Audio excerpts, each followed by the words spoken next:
भगवान श्री कृष्ण और श्री सुदामा जी सांदीपनी गुरुकुल में साथ में पढ़ते थे। एक दिन श्री दुर्वासा जी भिक्षा मांगने के लिए गुरुकुल में आए। गुरुमां ने मन में विचार किया कि दुर्वासा जी तो संत हैं, ऋषि हैं, इनको सब जगह से भिक्षा मिल ही जाएगी, यहां नहीं मिलेगी तो कहीं और से मिल जाएगी, इनको कोई मना थोड़ी कर सकता है। परंतु आज गुरुकुल में ज्यादा व्यवस्था नहीं है, थोड़ी बहुत सामग्री है, और वो सामग्री भी मैंने कृष्ण और सुदामा के लिए रखी है। दोनों वन में जाएंगे लकड़ी तोड़ने के लिए, कुछ पुष्प आदि लेने के लिए, तो वो जो चने हैं वो कृष्ण और सुदामा दोनों पालेंगे। अब दुर्वासा जी को यदि मैं दे देती हूं तो बालक बेचारे भूखे रहेंगे वन में, कहां फल मिलेंगे, कब खाएंगे, कैसे होगा।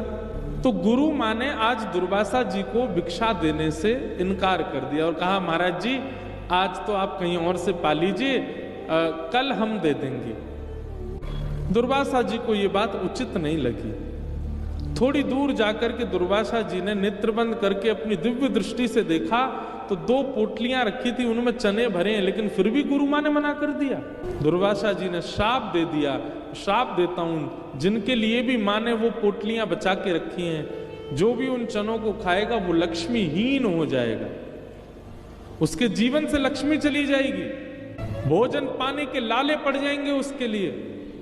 एक ऋषि को देने से मना कर दिया और कमंडल से जल लेकर के छोड़ दिया दुर्वासा जी। दुर्वासा जी तो चले गए, पर दुर्वासा जी जहां खड़े थे वहीं एक वृक्ष के पीछे श्री सुदामा जी महाराज कुछ पुष्प तोड़ रहे थे, और सुदामा जी ने यह देख लिया कि दुर्वासा जी उन चनों को शापित कर गए। सुदामा जी दौड़ करके जाके उन चनों को देखना चाहते थे कि मां किसी को दे ना दे, लेकिन तभी देखते हैं कि सामने से श्री कृष्ण ऊंची धोती पहने, सिर पर स्वाफा बांधे, गले में पटका डाले वन की ओर जा रहे हैं। और सुदामा जी चलो, गुरुदेव के यज्ञ के लिए समिधा लेके आनी है, वन में जाना है, वन जाकर के बढ़िया लकड़ी पुष्प आदि लेके आने, और आज तो मैया ने कुछ प्रसाद के लिए भी दिया है।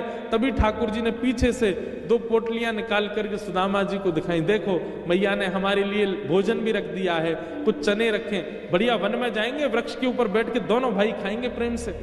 सुदामा जी बोले, यदि मैं सत्य बता दूंगा तो कन्हैया मुझे खाने नहीं देगा, स्वयं खा जाएगा, और इन पोटलियों को कहीं फेंक भी नहीं सकते, कोई और खा लेगा तो वो लक्ष्मीहीन हो जाएगा।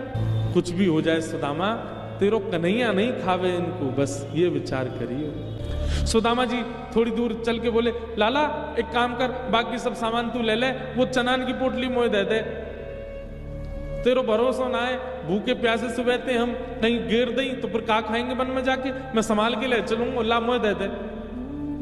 और ठाकुर जी से दोनों पोटलियां छीन ली और अपनी कमर में बांध ली। अब सुदामा जी केवल अवसर देख रहे हैं, कब अवसर मिले और कब एक एक चना इनमें से मैं खा जाऊं, कन्हैया को नहीं मिले कहीं। और तभी जोर की वर्षा होने लगी। सामने एक विशाल वृक्ष था। ठाकुर जी वृक्ष पर चढ़ने में थोड़ी देरी लगाते हैं, लेकिन सुदामा जी झटपट चढ़ जाते हैं। सुदामा जी ने विशाल वृक्ष देखा, दौड़ करके गए और झटपट उसके ऊपर चढ़ गए। ठाकुर जी नीचे से धीरे धीरे चढ़ रहे थे, तभी सुदामा जी ने दोनों पोटलियां खोली और मुट्ठी में भर भर के, पूरा मुख में भर जाए इतना, ऐसे पाने लगे। ठाकुर जी ने चढ़ते चढ़ते ऊपर देखा, ऊपर देख के बोले, ए सुदामा जी क्या कर रहे हो तू? अरे भैया वो अकेले तेरे काज ना है, बा में मेरे काज रखे गुरु मां ने, मैं हूं खाऊंगा। अरे नेक डट जा, नेक रुक जा, ऐसा मत करे भैया, मैं हूं आ रहा हूं ऊपर। सुदामा जी के नेत्रों से आंसू गिरते जा रहे हैं और ज्यों-ज्यों चने खा रहे हैं बस मन में भाव रखते हैं, मेरे लाला सदा प्रसन्न रहे, मेरो लाला सोने की नगरी में राज करे, मेरे लाला की लक्ष्मी दासी रह जाए, मेरे लाला को पूरा परिवार सब आनंद में रहे। हे विधाता, मेरे अधिकार के, मेरे जीवन की सब लक्ष्मी भी मेरे कन्हैया को मिल जाए। और ऐसा कहते कहते श्री सुदामा जी सारे चने, ठाकुर जी जब तक ऊपर पहुंचे सुदामा जी के नेत्र लाल पड़ रहे थे, आंसू भर रहे, और पूरा मुंह एक बानर के भांति भरा हुआ था। भगवान बोले, सुदामा ये वास्तव में तू ही है? ऐ तेरे अंदर तो सबरे गुण देखे मैंने, पर ये आज पहली बार दुर्गुण देखो कि तू मेरे अधिकार के भोजन को पागो। तू को नेक दया नहीं आई, मैं सुबह से भूखा हूं, मैंने कछु पायो नहीं है। अरे इतनो ज्यादा लोभी तो तुम्हें ना होना चाहिए कि तू मेरे बट के चना नहीं खा गयो। और ठाकुर जी सुदामा जी से नाराज हो गए। सुदामा जी बार बार ठाकुर जी को पकड़ के हृदय से लगाए, लाला तू सदा प्रसन्न रहेगो, तू सदा खुश रहियो, बस तो को कभी कोई के आगे हाथ नहीं पसारने पड़े, पूरी दुनिया तेरे आगे हाथ पसारे। अरे तू दूर हट जा सुदामा, कैसी बात कर रहे हो, मेरे बट के चनान ने खा गया और यूं कह रहा हूं मुझसे कि पूरी दुनिया। अरे लाला तू अभी ना समझेगो, बाद में तुमको पता चलेगी। ठाकुर जी बहुत दिनों तक सुदामा जी से बोले नहीं। कुछ समय बाद विद्यालय पूर्ण हो गया, सब बालक अपने अपने घर को जाने लगे। ठाकुर जी मथुरा प्रस्थान कर रहे थे, सुदामा जी समीप गए, ठाकुर जी को हृदय से लगाया, लाला तू सदा प्रसन्न रहियो और खूब खुश रहियो, और मेरा आशीर्वाद है लाला, मैं ब्राह्मण हूं, तो को आशीर्वाद दे सकूं, चल मेरे चरण में प्रणाम कर। ठाकुर जी प्रणाम करे, सुदामा जी कह रहे तू सदा प्रसन्न रहे लाला, तो पे कभी कोई कमी नहीं होगी। भगवान बोले तू घूम फिर के यही बात क्यों कहे, ए सुदामा तो पे कोई और आशीर्वाद नहीं है, बस यही कि तू सदा प्रसन्न रहे, तू सदा भरो भय रहे, तो पे सब कछु आ जाए। वह अंतिम मिलन था ठाकुर जी का सुदामा जी से। ठाकुर जी पहुंच गए मथुरा और कुछ ही दिनों बाद ही सुदामा जी का आशीष फलने लगा, सोने की नगरी के राजा श्री द्वारिकाधीश बने। किसी को कोई कमी नहीं थी महाराज, लेकिन सुदामा जी जब अपने नगर पहुंचे, पूरा परिवार उजड़ने लगा, घर से लक्ष्मी जाने लगी, माता पिता भी चले गए, घर में धन कमाने की कोई जगह नहीं थी। बेचारे सुदामा जी ने कर्जा लेकर के अपना विवाह किया और आधे से ज्यादा जीवन निकल गया, ब्याह का लिया हुआ कर्जा ही नहीं चुका पा रहे। बंधुओं, सखा हो तो सुदामा जी जैसा हो, नहीं तो हो ही नहीं। जिन वस्त्रों में सुदामा जी रोज रहते, उन्हीं वस्त्रों में विवाह करके आए। छोटे छोटे बालक हुए सुदामा जी के, धीरे धीरे वे बालक बड़े हुए, कुछ लोगों ने सहायता कर दी तो बालकों को थोड़ा पढ़ लिखने में थोड़ी सहूलियत हो गई, पर वे बालक भी 3-3 दिन तक कुछ नहीं पाते, क्योंकि घर में व्यवस्था नहीं है। पर सुदामा जी के चेहरे पर इस बात का कोई कष्ट नहीं, बल्कि सुदामा जी का नित्य नियम है, रोज अपने नगर के बाहर खड़े हो जाते हैं और तीर्थ से आने वालों से पूछते, कोई द्वारिका से आ रहा हो तो मुझसे मिलके जाए। और जैसे ही कोई कहता हम द्वारिका से आए, तो उससे पूछते द्वारिका कैसी है। सब छोड़ो, मेरो लाला कैसे, वो प्रसन्न है ना, वाको कोई चिंता तो नहीं, वाको कोई पीड़ा तो नहीं, मेरे लाला को छींक भी नहीं आ जाए। और जब कहते अरे महाराज उनके तो बड़े ठाट हैं, सोने की नगरी में रहते हैं, और श्री नन्हे से ठाकुर जी 16,108 विवाह हुए उनके, और ऐसा कहते हैं उनकी बड़ी पत्नी जो रुक्मणी है साक्षात लक्ष्मी है। सुदामा जी बस इसी से प्रसन्न हो जाते हैं, बस मेरो लाला प्रसन्न रहे। सुदामा जी महाराज कभी किसी को नहीं बताते कि श्री कृष्ण मेरे सखा हैं। क्यों? क्योंकि मेरी अवस्था देख करके कहीं कोई ठाकुर जी पर प्रश्न ना उठाए कि ठाकुर जी किसी को क्या देंगे, अपने सखा को ही नहीं दिया तो। मेरी फटी हुई धोती देखकर, मेरे तन की अवस्था देखकर के कहीं कोई कृष्ण पर प्रश्न चिन्ह ना लगा दे कि भगवान श्री कृष्ण का सखा इस अवस्था। अपनी पत्नी को भी नहीं बताया। एक दिन एक भिक्षुक द्वार पर आया और द्वार पर आकर के, अरे देवी भिक्षाम देही, कुछ भिक्षा दे दो। सुदामा जी की पत्नी बोली, महाराज क्षमा करें, आप गलत पते पर आ गए, हम तो कभी कभी खुद भिक्षा मांग करके पाने वाले लोग, आपको कैसे भिक्षा प्रदान करें। वो भिक्षुक जोर से हंसने लगा, कैसी बात कर रही हो, भिक्षा नहीं देनी तो ऐसी मना कर दो, ये इस प्रकार की चिकनी चुपड़ी बातें क्यों कर रही हो। सुदामा जी की पत्नी सुशीला बोली, मैं कुछ बना नहीं रही हूं, मैं सत्य बता रही हूं, हमारे घर में व्यवस्था नहीं है, ऐसा हो ही नहीं सकता। भिक्षुक बोला, आपके पतिदेव द्वारिकाधीश श्री कृष्ण के मित्र हैं, उनके अनन्य सखा हैं, और द्वारिकाधीश के सखा होने के बाद भी कुछ नहीं है। अरे नहीं देना तो ऐसे मना कर दो, अपने आप को भिक्षुक क्यों बता रही हो आप। सुशीला हंसने लगी, बोले आपको किसी ने गलत जानकारी दी, द्वारिकाधीश जी से तो हमारा दूर दूर तक कोई संबंध नहीं है, और यदि संबंध होता भी तो हमारी ऐसी अवस्था थोड़ी होती। भिक्षुक बोला, मुझे लगता है निश्चित आपके पति ने आपसे बात छुपाई है, और नहीं विश्वास होता तो जब आपके पतिदेव कोई साधना की क्रिया कर रहे हों, जिस समय वो भयंकर ध्यान में बैठे हों, उस समय केवल इतना कह दीजिएगा, द्वारिकाधीश आपके कौन लगते हैं। अगर वो सुन के घबरा जाएं तो समझ जाना आपसे छुपाया है उन्होंने।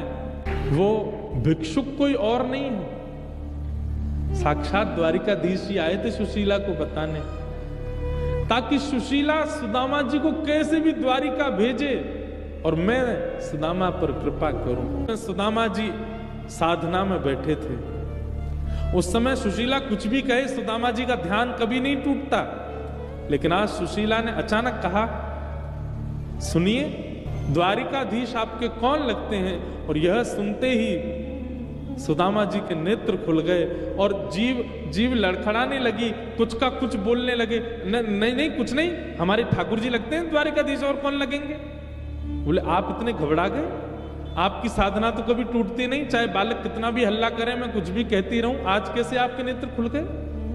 आपको मेरी सौगंध सत्य बताइए, द्वारिकाधीश से आपका क्या संबंध है। सुदामा जी के नेत्र सजल हो गए। क्या बताऊं सुशीला, सखा बताऊं या प्राण बताऊं। व्यवहार में कहूं तो सुशीला श्री कृष्ण मेरे सखा हैं, आध्यात्मिक भाव से कहूं तो श्री कृष्ण मेरे परमात्मा हैं। हम दोनों साथ में गुरुकुल में पढ़ते थे, सांदीपनी गुरुकुल में। रात भर कभी कोई कथा, कभी कोई कहानी, कभी कोई लोरी सुना करके सुलाया करता। कन्हैया पढ़वे लिखवे में तो दूर दूर तक ना हो, सुशीला पढ़ तो ही ना हो, खूब ले ले कि मैं बैठा के कह तो लाला ने पढ़ ले, पढ़ तो ही ना हो, बस ऊद हम करवा लो। एक ही थाली में भोजन करते। सुशीला जी बोली, तो फिर आज ये स्थिति क्यों है। एक ही गुरु के आप शिष्य हैं, इतने अनन्य सखा एक दूसरे के हैं, तो फिर एक द्वारिका का राजा और एक झोपड़ी में रहने वाला क्यों है। सुदामा जी मुंह छुपाने लगे, मुझे नहीं पता देवी, ये मेरा प्रारब्ध है, शायद मेरे पूर्व जन्म के कुछ कर्म होंगे। और तुमको पीड़ा होती होगी, बालकों को पीड़ा होती होगी, लोगों को मैं निर्धन लगता हूं, पर मुझे बिल्कुल अप्रसन्नता नहीं, मैं बहुत प्रसन्न हूं अपने जीवन से। अरे देवी, ये 4 दिन भोजन ना मिलना, इसको तुम दुर्भाग्य मत मानो। सुशीला ने थोड़ा अपना ढंग बदला, सुदामा जी के पास गई और बोली, क्षमा करें, मुझे ये करना पड़ेगा, तुम्हें मेरी सौगंध है, आप द्वारिकाधीश से मिलने जाइए। सुदामा जी बोले, देवी उसकी आवश्यकता नहीं है, मैं नित्य ही अपने चित्त में ठाकुर जी का दर्शन करता हूं, मिलने की आवश्यकता क्यों। और मेरी दीन अवस्था, मेरी अवस्था, मेरे ये शरीर को देख के, मेरे फटे हुए वस्त्र देख के कहीं कन्हैया को ये नहीं लगे, और कन्हैया को तो नहीं लगेगा, पर द्वारिका में इतनी सारी पत्नियां, उनकी सबको ये नहीं लगे कोई गरीब है, कुछ मांगने आया है, मुझे इस प्रकार बहुत संकोच होता है, मैं नहीं जाऊंगा। लेकिन सुशीला के बार बार कहने पर, बच्चों की सौगंध दे दी, अपनी सौगंध दे दी, तब सुदामा जी दुखित हृदय से बोले, ठीक है मैं जाता हूं, मुझे जाने में सुख है कि मैं द्वारिकाधीश का दर्शन करूंगा, पर मुझे इस बात का कष्ट है कि कहीं कन्हैया ये ना सोच ले कि मैं कुछ मांगने आया। देवी, मित्र के घर खाली हाथ नहीं जाते, कुछ लाओ ना। सुशीला जी गई, 4 घर से अलग अलग चावल लेकर के आई। एक ही घर से ला सकती थी, पर जानबूझ के 4 घर से लाई, ताकि कृष्ण को पता चले कि एक अन्न का दाना भी सुदामा के घर का नहीं। और एक पोटली बना करके सुदामा जी को दे दी। सुदामा जी जा रहे हैं,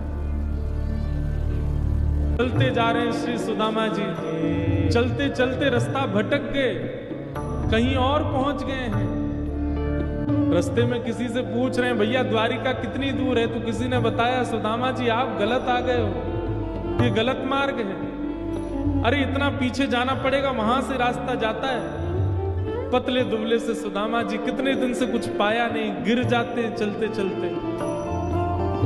रास्ते भर बस यही कह रहे हैं, लाला वैसे तो तू हमारे हृदय में है, लेकिन तेरी नगरी बहुत दूर है लाला। और तभी चलते चलते हार गए सुदामा जी, एक जगह रुक गए, अपने हाथ की तकिया लगा करके वहीं सो गए और बोले, हे द्वारिकाधीश, अब तो भैया मेरी क्षमता तो पूरी है गई, तो मौसम मिलना हो तो भैया तू ही आ जाइयो, मेरे बस की बात तो नहीं है। और हाँ, यदि मेरे प्राण चले जाएं तो मेरे बालक और मेरी पत्नी, मैंने जीवन में कछु नहीं मांगो, बस उन लोगों को एक ध्यान रख लियो लाला, मेरी हिम्मत तो ना है अब तेरे पास आवे की। और एक सरोवर के तट पर सो गए श्री सुदामा जी। थोड़ी देर सोए होंगे कि इतने में ही जय श्री कृष्ण, जय श्री कृष्ण, जय श्री कृष्ण, जय श्री कृष्ण नाम की ध्वनि आने लगी।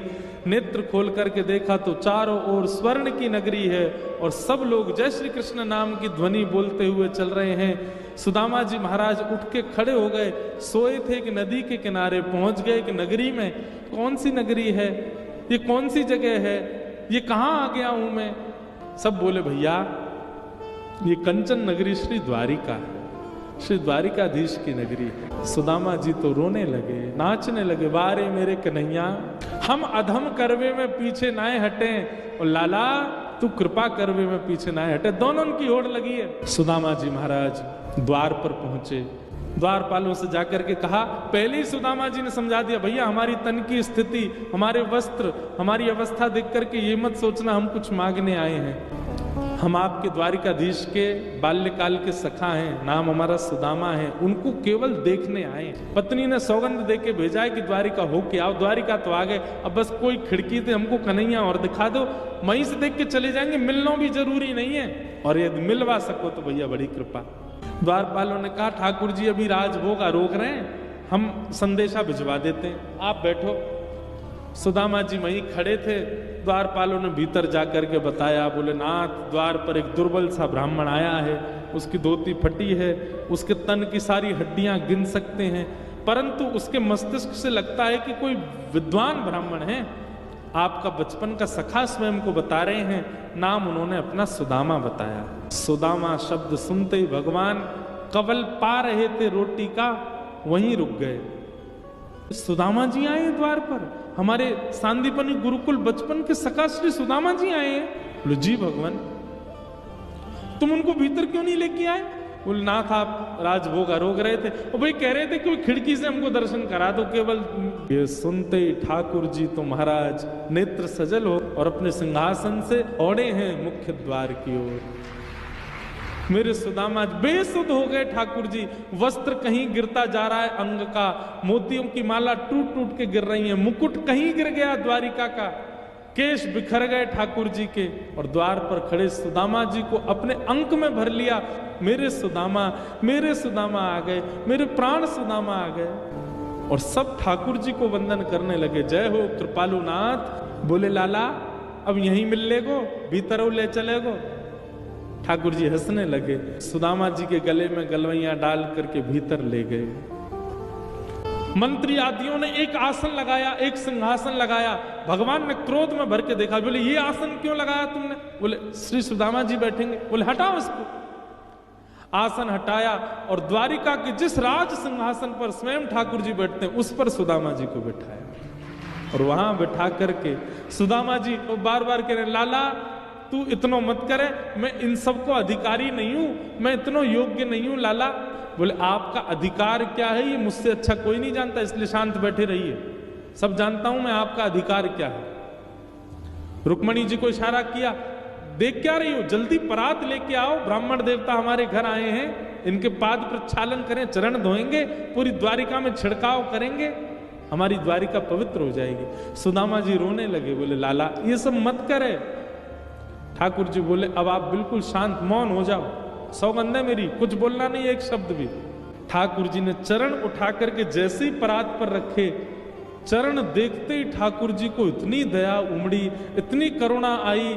सुदामा जी के चरणों में फोड़े हैं, सुदामा जी चरणों से रक्त निकल रहा है, फटे हुए हैं चरण सारे। जीवन में कभी पादुका नहीं पहनी सुदामा जी ने। ठाकुर जी अपने नेत्रों के अश्रुओं से सुदामा जी के चरण धो रहे हैं, और वह जल रुक्मणी जी से कह दिया, जाओ हमारी पूरी द्वारिका के कोने कोने में इसका छिड़काव करना ताकि हमारी द्वारिका पवित्र हो जाए। सुदामा जी ने सिंहासन से उतर करके ठाकुर जी को हृदय से लगाया। लाला सांची कहूं मुकु कभी ऐसा नहीं लगो कि मेरो लाला दूर पर कभी एक आध बार पूरे जीवन में एक बार ऐसा मन में भाव आयो कि कहीं लाला मुझे भूल तो ना गयो?